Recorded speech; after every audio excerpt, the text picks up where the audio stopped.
Hello' everyone, আজি যাব ওলাইছোঁ ডিমৌলৈ। এইফালে দেউতাই মোক গাড়ীত উঠাই থৈ আহিলে আৰু তাৰপাছত এইফালে কিমান যে পানী আৰু এইফালে বাগানৰ মাজে মাজে আহি ডিমৌ পাই গ'লোঁ।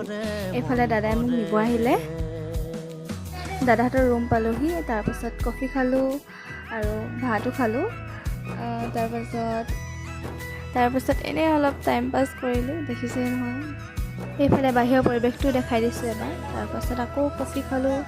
তাৰপিছত পেহীয়ে নিব আহিলে পেহীহঁতৰ ঘৰলৈ, আৰু এজনী ভণ্টি। তাৰপিছত ভণ্টিৰ লগত এনেই অলপ টাইম পাছ। তাৰপাছত আমি ৰীল বনাবলৈ ল'লোঁ। ইমান যে গৰম, এয়া ৰীল বনাই বনাই ঘামি শেষেই হ'লোঁ। এইফালে ভণ্টিয়ে ফটো আৰু ৰীল বনাই আছে। তাৰপিছত ভাতেই খাব হ'ল, ভাত খালোঁ। তাৰপিছত আকৌ ৰাতিপুৱা শুই উঠি ঘৰলৈ আহিবলৈ ল'লোঁ। এইফালে দেখিছোঁ বস্তু লৈ মেলি ওলাই আহিলোঁ।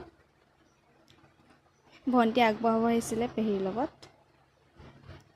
এইফালে বেটেৰী ৱেইট কৰি আছোঁ। ফাইনেলি বেটেৰী পাই গ'লোঁ। পেহী আৰু ভণ্টিক বাবাই দি মই ওলাই আহিলোঁ ঘৰলৈ বুলি।